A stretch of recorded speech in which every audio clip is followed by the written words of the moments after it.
there may be ghosts around. So scared. Did you see that? Oh my God. One castle, 7 ghosts. Will we find them? I saw it.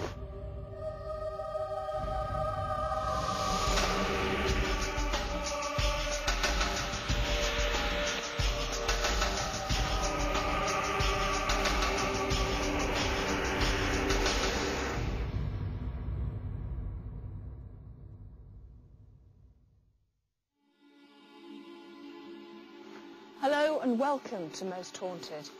There are many castles in Scotland that we could have chosen to spend 24 hours in. In the end, there was only one, Culzean Castle in Ayrshire.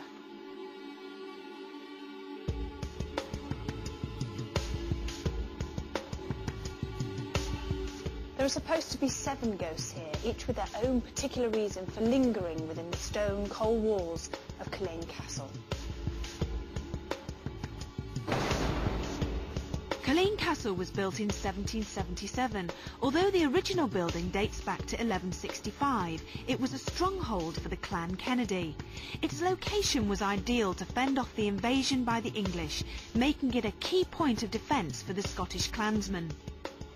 The underground tunnels were used by smugglers to hide their bounty, and it's said ghostly tunes from a lost, lonely piper can be heard emerging from the depths of the cavernous labyrinth that lay beneath the castle.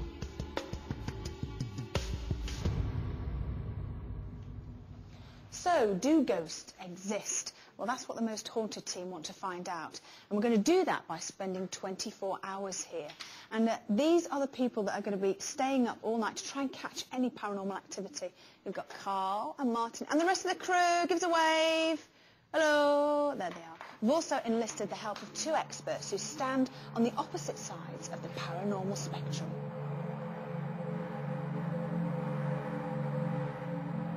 Now, Jason, is it true that sometimes the sort of magnetic field around us that we can't see can actually cause people to feel depressed, fear comes into it? Is that true? It is. There's been a lot of experiments done on this in America, whereby they have beamed certain frequencies of electromagnetic fields at humans, at brains, and people have sort of explained how they're feeling. And certain frequencies will induce feelings of elation, feelings of sadness, feelings of fear, etc.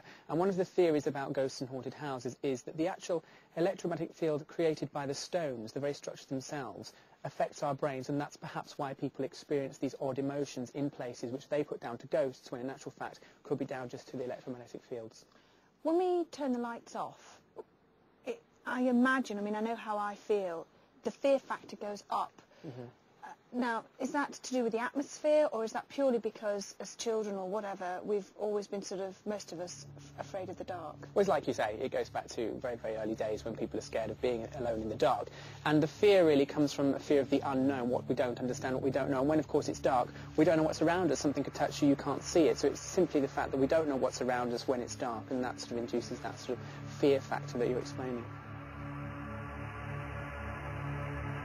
I'm quite prepared to accept that there may be ghosts around, but I've never met any here.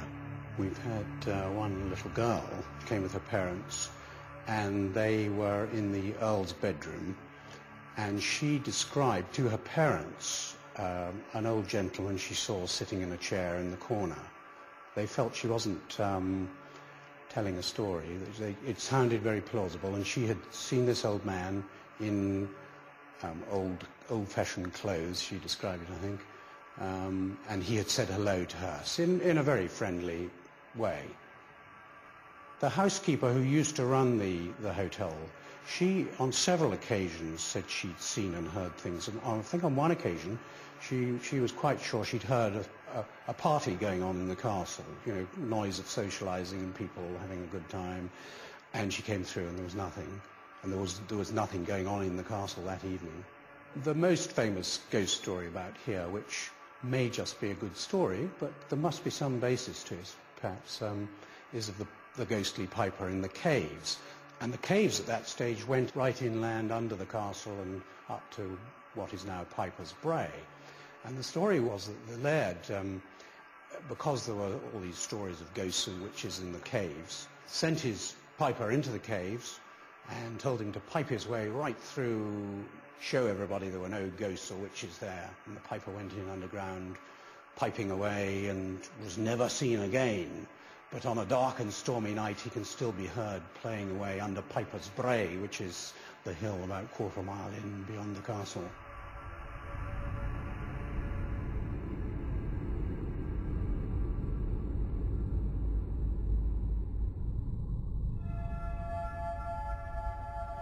This staircase is the centrepiece for the whole of the castle. Now, it's said that many people have seen two kinds of apparitions here, one of a serving maid and another of a grey swirling mist. There is a theory that suggests that ghosts seem to like to haunt staircases. The reason why? It's because ghosts live in between two worlds and the staircase are in between floors.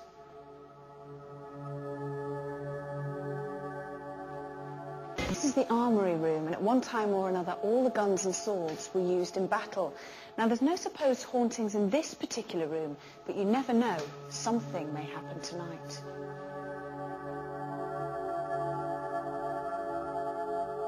This is one of the oldest parts of the castle. Now, for over 800 years the Clan Kennedy lived here. Just imagine how many people must have sat, walked and talked in this very room.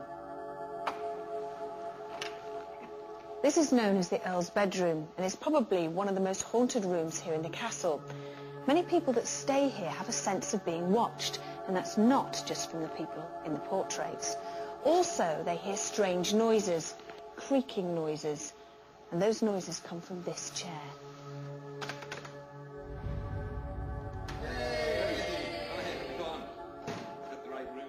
The beautiful banqueting hall was a perfect place for dinner.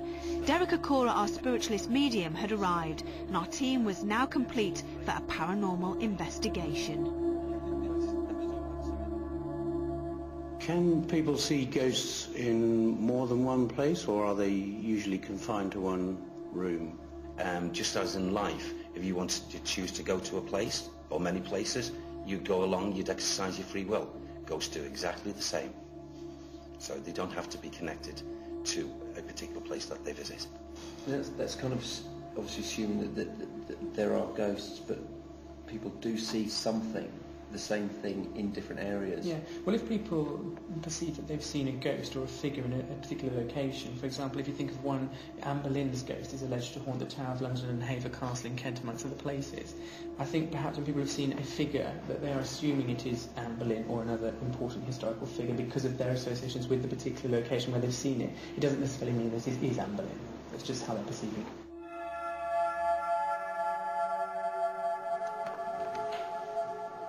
With a huge place to explore, would we encounter any of the ghosts that haunt Culzean Castle? She is one of the Kennedys.